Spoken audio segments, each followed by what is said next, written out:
L'émission Si différent, si pareil en affaires vous est présentée par Liaison, réseau d'affaires.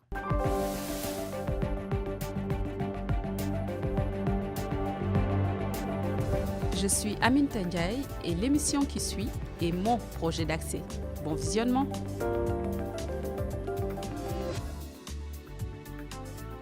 Ce que je fais, c'est que j'aide les entrepreneurs à comprendre comment utiliser les technologies d'information dans leur entreprise, soit pour développer, soit au niveau de la commercialisation, ou soit au niveau de la gestion, les outils de gestion, gestionnaire de relations clients, des choses comme ça. Moi, je fais du coaching et j'accompagne les entrepreneurs, mais sur la partie émotionnelle de l'entrepreneur, en fait, l'humain qui est au cœur de l'entreprise.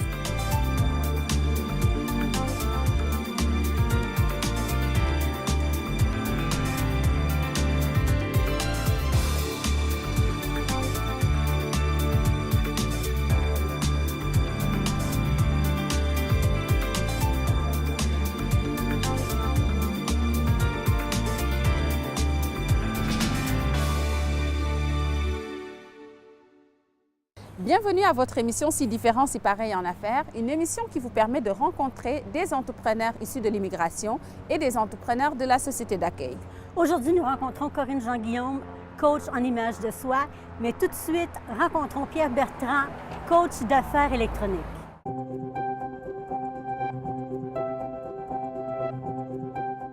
Bonjour Pierre Bertrand, merci, bienvenue à l'émission. Merci d'être là parmi nous. Coach en affaires électroniques, qu'est-ce que c'est réellement? Est-ce que vous pourriez nous en parler davantage?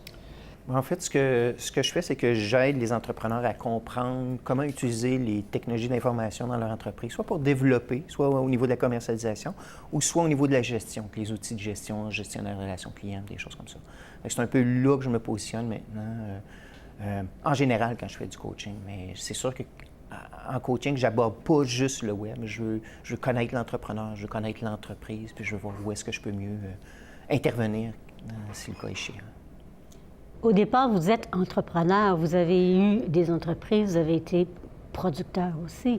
Donc, vous êtes en mesure de bien connaître le besoin du nouvel entrepreneur qui s'en vient sur le marché. J'ai eu un paquet d'entreprises. Ma vie d'entrepreneur, j'ai une troupe de théâtre, une coopérative, principalement une entreprise manufacturière d'une mode québécoise. On a eu une griffe sur le marché. Compagnie d'affaires électroniques aussi, mais souvent, c'était des entreprises qui étaient là pour donner des services à la première entreprise, à mon entreprise principale. Fait que quand j'ai plusieurs entreprises, mais souvent c'était plusieurs en même temps. Qui étaient connectés. Qui étaient connectés. Okay. Puis souvent, ce que je faisais aussi, c'était de contacter d'autres entrepreneurs qui avaient les mêmes besoins. Puis on se regroupait entre entrepreneurs. On formait une entreprise pour se donner des services. Fait que ça a été une stratégie pour faire des affaires puis pour croître ma business principale. C'était toujours de regrouper des choses, se donner des services. Pad System, c'est un autre exemple. C'est un système de patronage informatisé.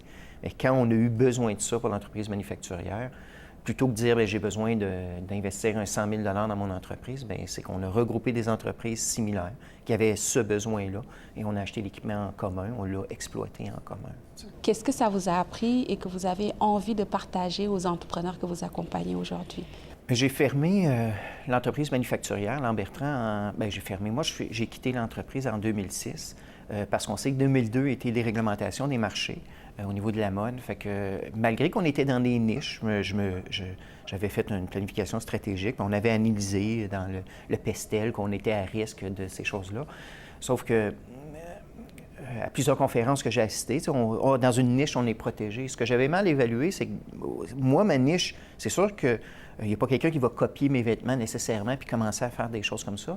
Cependant, les boutiques qui nous achetaient, les boutiques de mode, des choses comme ça, dans les premières années, qui était l'arrivée massive de Walmart, ces choses-là, ça a été vraiment difficile pour eux autres. Fait que nos acheteurs ont mangé leur bas, puis ça a comme été à nous autres aussi. Là. Puis aujourd'hui, en tant que coach, on parle des gens, des sentiments. Comment vous vous attachez à vos nouveaux entrepreneurs? Mais tu vois, c'est ça, en 2006, ce que j'ai décidé de faire, c'est d'essayer de passer ce que j'avais appris à d'autres entrepreneurs. Fait que, bon, j'ai travaillé à travers mon progestion, au développement régional ici. Maintenant, ben, je suis à lancement d'une entreprise, je suis à l'incubateur, puis je fais du coaching personnel. Fait que c'est sûr que pour moi, quand je travaille avec quelqu'un, c'est sûr que l'entreprise est importante, mais pour moi, c'est l'entrepreneur surtout qui est important. Ce qu'il apprend comme entrepreneur, c'est comme peut-être que dans ma planification, j'ai toujours pensé avoir mon entreprise manufacturière, mais finalement, je me suis fait tirer le tapis. Puis au début, quand je suis sorti de là, je me souviens, j'ai fait mon CV, puis je disais, hey, je sais rien faire, moi. Je sais rien, j'ai pas eu d'emploi où est-ce que je peux mettre ça sur un CV. Puis là, j'ai commencé à faire un CV par compétences pour voir les compétences que j'avais. Puis je me suis dit, maintenant, je sais faire plein d'affaires. Puis je me souviens, j'envoyais des CV à des entrepreneurs. Puis je disais, hey, je vais être ton bras droit ou ton bras gauche. Puis là, il me dit, mais qu'est-ce que tu veux faire dans mon entreprise? Je dis, n'importe quoi. Je peux passer de balai, je peux faire ta comptabilité, ou bien je peux t'aider au marketing, je peux faire le web, je peux faire. Fait que je me souviens, il y en a un qui me dit, bien, appelle-moi, mais que tu saches ce que tu veux faire. Puis finalement, ce que je vais faire, c'est je vais transmettre ce que j'ai appris. Tu sais. Parce que vous avez beaucoup accumulé comme expérience. Ouais. Et d'ailleurs, vous êtes aussi, vous donnez des cours en lancement d'entreprise aujourd'hui. C'est quoi le meilleur conseil que vous pouvez donner à un entrepreneur qui débute? Et c'est dur, le meilleur conseil. Le ou les meilleurs conseils, parce que je pense qu'il n'y en a jamais un, mais... Tu sais, souvent, je me suis... En cours, je vais dire, bien, quand tu commences l'entrepreneur, tu sais, quand tu commences en entrepreneuriat, c'est une démarche de croissance personnelle. Ça, c'est la première chose. Pas nécessairement ésotérique sur le sens, mais apprendre à se connaître, parce que tu vas avoir à travailler avec des gens, toujours. Soit motiver ton équipe, ou soit développer des relations d'affaires, ou soit... Fait que ça commence par une connaissance de soi, de qui on est, puis comment on interagit en certaines circonstances. Il y a plein d'outils pour nous aider à mieux saisir l'autre, puis se saisir aussi. Ouais. Fait que, tu sais, des outils peut-être plus de pensée, un peu plus structurés. Tu sais, quand je dis pas ésotérique, mais plus de pensée structurée qui nous aide à comprendre l'autre. Tu sais.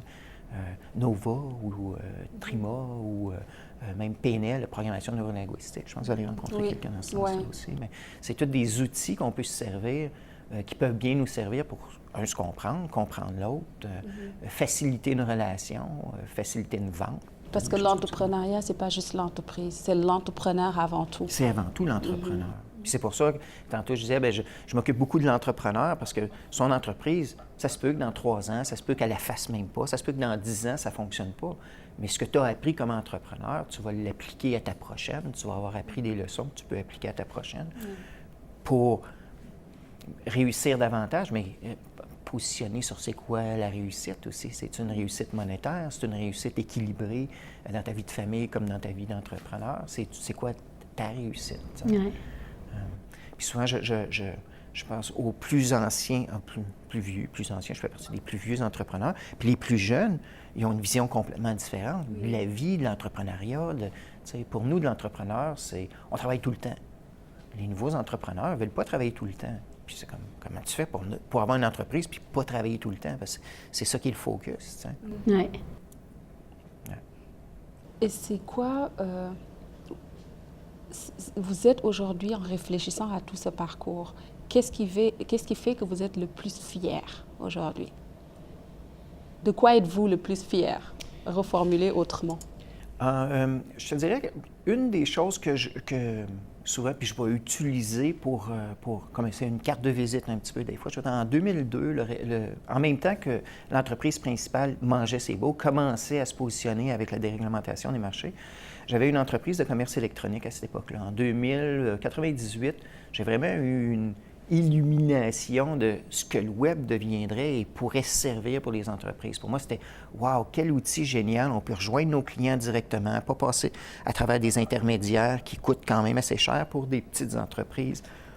Ça ouvrait la possibilité que n'importe quelle entreprise peut faire de la business sans avoir à passer à travers un processus établi qui coûte cher.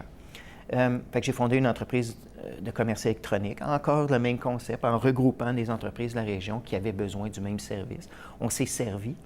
dans cette entreprise-là. Puis cette entreprise-là, pour mon entreprise principale, a développé un plan de commercialisation.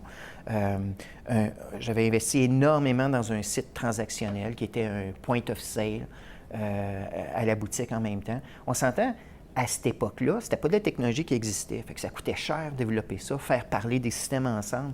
C'est pas aujourd'hui, on a des API, la plupart d'un système web parlent maintenant ensemble. À l'époque, je voulais que ça parle, mais ça le faisait pas. Fait qu'il fallait trouver des culbutes, des choses comme ça. On vous remercie infiniment. C'est très intéressant. On pourrait entendre encore pendant des heures. Ah bien, j'en ai à dire pour des heures.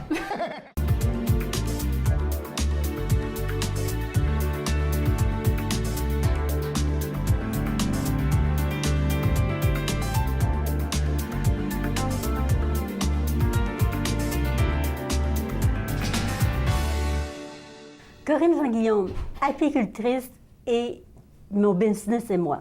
Comment on maille les deux? On parle de business et on parle de plaisir, de bonheur.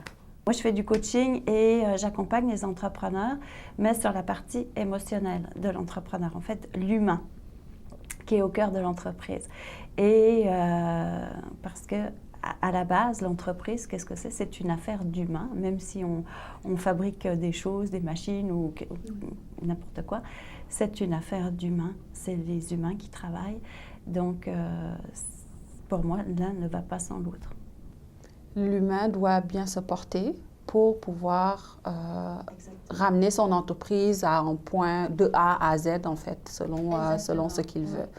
Donc, vous vous concentrez vraiment sur le côté émotionnel, c'est bien ça? Est-ce que la PNL, est-ce qu'on travaille sur les émotions, sur, je comprends, neuro-linguistique? Est-ce que vous pourriez nous éclairer un peu plus sur la définition? Oui, donc la programmation neurolinguistique, c'est une discipline qui est née dans les années 70 à peu près aux États-Unis, et puis tranquillement, ça s'est développé à travers le monde. Donc c'est très développé aux États-Unis, quand même au Canada aussi, et puis en Europe. Donc, il y a eu comme des bases de la PNL, on va dire, puis tranquillement, ça s'est beaucoup affiné, raffiné, développé, et c'est la psychologie humaniste, on va dire. Et c'est vraiment, on va se concentrer sur des objectifs à atteindre, qu'est-ce qu'on veut, on va plutôt chercher comment on va faire pour se rendre à ce que l'on veut, alors qu'en psychologie classique, on va plutôt aller gratter pourquoi ça ne fonctionne pas, puis tout ça. Donc, c'est vraiment deux façons de travailler différentes, qui peuvent être complémentaires, tout à fait, mais on va toujours vers, voilà, c'est vers le cheminement vers quelque chose, vers ce que l'on veut. Donc, à travers la PNL, on va travailler différentes strates chez l'humain. On peut aller travailler sur des comportements, des stratégies. On peut aller travailler sur les valeurs, sur les croyances. Quand je parle de croyances, ce n'est pas les croyances religieuses, hein, c'est notre façon d'appréhender le monde, de voir le monde. Et au niveau de l'identité aussi. Puis après, on peut aller dans quelque chose de beaucoup plus large, en fait. C'est ma place dans le monde avec un côté un peu plus spirituel aussi. C'est sûr que quand on vous écoute, on a envie d'en savoir plus, de découvrir, mais qu'est-ce qu'elle raconte, je veux savoir. Mais comment vous en êtes arrivé à vouloir évoluer dans ce créneau-là? En fait, c'est que avant de faire toutes mes formations, tout ça, j'ai évolué dans différentes sphères d'activité que j'ai explorées, plus rationnelles, plus créatives, très intellectuelles, de chercheurs aussi, enfin bref. Et ces différentes explorations comme ça que j'ai réunies en même temps, des champs d'intérêt en fait que j'ai réunis, puis à force d'expérimenter, de me former, de faire des liens là où il n'y a pas de lien en fin de compte, parce que je fonctionne comme ça en étoile, où je peux aller très bien chercher dans le quantique, l'anthropologie, la psychologie, mais la politique, la philo, la linguistique, puis mixer tout ça et en faire une matière qui va chercher beaucoup de choses en fait.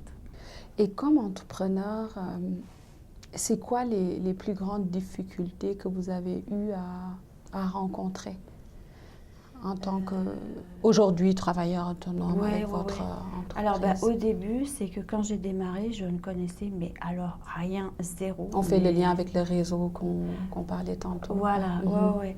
Moi, je venais du milieu universitaire, chargée de cours, chercheur, en train de faire une maîtrise. Je connaissais, mais rien. Je ne connaissais aucun entrepreneur.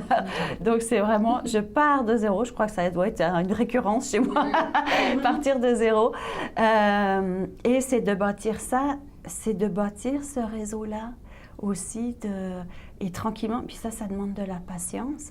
Ça vient pas, on peut pas dire hey, « tu vas être mon ami hein? ». Donc, c'est tranquillement. Donc, la patience, c'est parce qu'on voudrait que ça aille plus vite. Donc, c'est de bâtir le réseau, de bâtir la connaissance aussi entrepreneuriale ou des affaires, comment ça fonctionne, comment ça se passe, la connaissance du milieu. Donc, tout ça. Parce que ça aussi, c'est toutes des subtilités, connaissance du milieu. Mais non moins importantes. Tout à fait. En fait, tout est important. Oui, effectivement.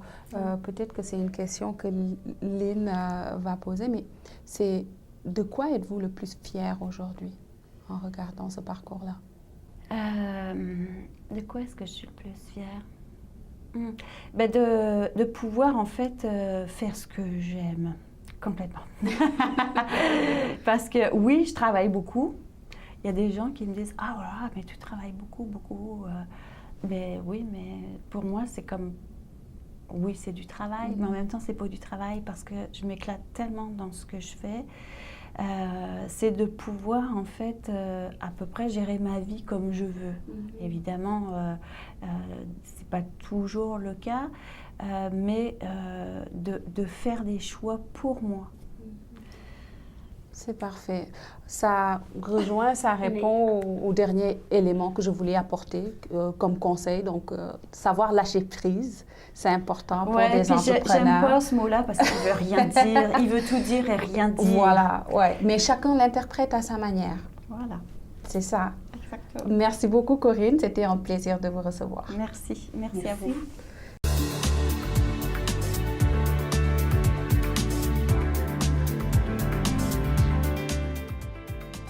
Comme à la fin de chacune de nos émissions, nous amenons les deux entrepreneurs pour échanger sur des points communs. Allons tout de suite rencontrer Corinne Jean-Guillaume et Pierre Bertrand.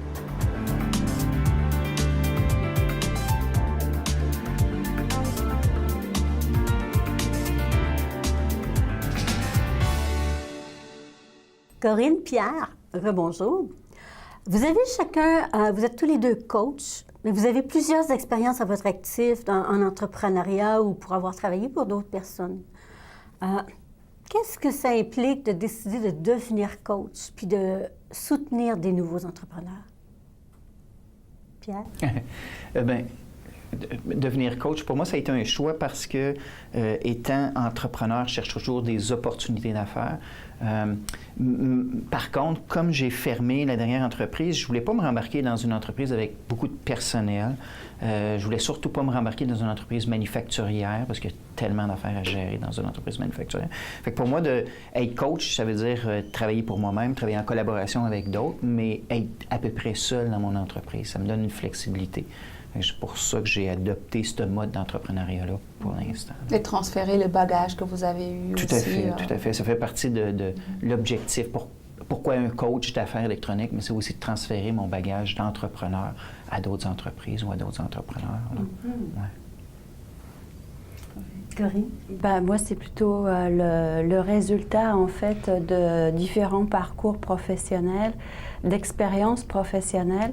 Et c'était pour moi le moyen de pouvoir réunir toutes ces expériences-là, en fait, de créer mon entreprise, de pouvoir allier le côté créatif, intellectuel de moi dans un métier, on va dire, dans quelque chose, une activité, en tout cas, qui allait faire du sens pour moi. Parce que sur le marché du travail, on ne me le proposait pas. Donc, la seule voie possible, que je voyais possible en tout cas, c'était de créer mon entreprise. On dit, c'est pas de plus en plus, mais on dit qu'une entreprise, c'est comme un bébé.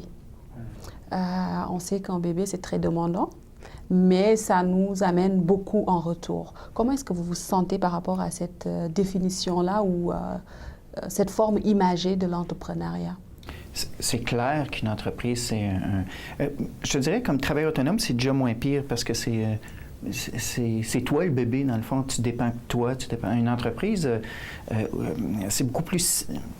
Comme tu as la gestion du personnel, comme tu as beaucoup plus de responsabilités à ce niveau-là. Puis comme entrepreneur manufacturier, je pouvais consacrer 80 heures facilement par semaine.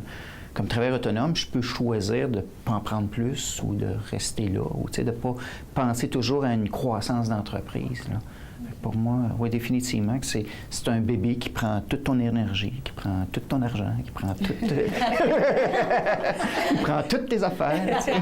C'est clair. Mais un bébé auquel on ne veut pas se départir, au point de tout le temps vouloir embarquer dans des projets entrepreneuriaux. J'imagine c'est comme une famille. Quelqu'un qui aime beaucoup la vie de famille va toujours rechercher à recréer ça, là, dans le sens que... Fait que oui, définitivement que c'est quelque chose... Il y a des côtés très valorisants d'être en affaires. C'est pas nécessairement juste le côté monétaire qui rentre en ligne de compte. Là. Ouais. Est-ce que c'est votre point de vue, Corinne? Oui, mais c'est marrant parce que le côté bébé, moi je le vois bien aussi en étant travailleur autonome. Quand on se lance, enfin pas pour ma part en tout cas, quand j'ai démarré, je connaissais personne, je connaissais rien du tout, donc j'étais un vrai bébé. Donc c'est de faire grandir ça, les deux bébés, moi-même et mon entreprise en même temps. Puis ce qui est intéressant derrière, c'est que un bébé, on lui donne de l'amour. Hein? Puis c'est juste ça, en fait. L'entrepreneuriat ou son entreprise, quelle que soit la taille, toute petite ou plus grande, c'est une histoire d'amour. Une histoire d'amour qu'on ne veut jamais que ça finisse, mais certainement une histoire d'amour qui nous le rend bien aussi, parce que comme vous venez de le dire, c'est très, très valorisant. Ce n'est pas juste le côté business, le côté monétaire, mais au niveau personnel, interpersonnel, ça doit être pas mal riche, en tout cas. C'est pour ça qu'une entreprise qui va mal, les propriétaires, des fois, sont prêts à se saigner complètement pour sauver l'entreprise. Pour sauver le bébé. Pour sauver le bébé. Et puis, des fois, tu as des gens externes qui vont dire, bien, écoute, c'est peut-être le temps de changer de bébé. En entreprise, on peut faire ça. C'est plus facile que personnellement de dire, bon, je change de bébé. J'aurais une dernière question pour vous. On entend souvent, ah oui, tu es entrepreneur, ah oui, tu es le chef d'entreprise, tu fais ce que tu veux de ton temps, Quand on décide, pour X raison, dans sa semaine, d'être disponible pour quelqu'un de la famille, pour un ami ou quelque chose, on fait quoi du temps qu'on a perdu? On dit, ben, c'est pas si grave que ça. C'est quoi? C'est comment on le gère quand on est travailleur autonome ou on est entrepreneur? Parce qu'on n'est plus au service d'un patron. Ou est-ce que tant d'heures et, bon, ben OK, tu prends des heures, on va les déduire sur ton salaire ou il y a quelque chose, tu vas devoir redonner des heures. Mais quand on est à son compte, on fait quoi avec ça? Comment on le gère par rapport à la perception des gens autour de nous? Bien, quand tu es entrepreneur, tu travailles autonome, tu gères en temps facturable. Fait que si dans ma semaine, j'ai besoin de facturer 20 heures pour que cette entreprise-là soit rentable, bien, cette 20 heures-là, je peux bien décider quand je le fais, mais il faut que je le fasse. Fait que je peux décider que je ne travaille pas lundi matin pour faire d'autres choses, mais ça veut dire que je dois travailler le vendredi soir, ou je dois travailler la fin de semaine, ou je dois travailler... Fait que, dans le fond, tu es libre de choisir quand tu veux travailler, un peu plus que quand tu es en emploi, mais tu dois le travailler. Tu ne dois pas dire, ah, bien, je travaille autonome, je ne travaillerai pas. Bien, tu as des chances que ton entreprise ne dure pas bien longtemps. Ne s'envole pas. C'est ça, exact. Fait que tu les dois. Tu achètes des airloose, là, puis il faut que tu les remets le soir, les fins de semaine, ou tu peux pas ne pas faire ces heures-là. Corinne, qu'est-ce que vous en pensez? Moi, je suis moins stratégique que ça. On va se donner des films. Oui, non, je suis beaucoup moins stratégique que ça. C'est d'assumer. Voilà, juste assumer les choix qu'on fait. Si je décide effectivement, par exemple, le lundi matin, d'aller faire du sport au lieu de travailler, je vais assumer le choix. Alors, Et les retombées, quand on et dit les assumer. retombées, voilà, dans tout, pour dire, ok, je choisis je fais un choix conscient. Alors peut-être, oui, je vais retravailler le soir plus tard, mais j'ai choisi consciemment d'organiser mon temps. Et puis si j'ai choisi de ne pas travailler du tout, je le choisis et j'assume tout ce qui vient avec. Si je comprends bien, il y a un travail psychologique en fait à faire par rapport à ça, parce que souvent on peut faire un choix, mais après on est en train de regretter, de nous remémorer et tout ça, ça nous tire vers le bas. Exactement. Puis c'est aussi par rapport au regard des autres. Parce que de s'autoriser, de dire, lundi matin, moi, je ne travaillerai pas, je vais aller faire du sport ou je ne sais pas, moi, peu importe. C'est de se détacher aussi de tous les autres, qu'est-ce qu'ils font? Eux, ils travaillent. Donc, et moi, je me permets ça. Et c'est aussi de se détacher de la convention pour dire, mais j'assume mon choix et de mener ma vie, en fait, comme je le veux. OK. C'est bon. Donc, être travailleur autonome, c'est être responsable de son entreprise, de son bébé, même si on en est un aussi, mais c'est vraiment assumer ses choix. Être discipliné tout en assumant ses choix. Intéressant. C'était vraiment intéressant comme échange. Nous vous remercions de vos belles réponses. Merci beaucoup. Merci. À bientôt.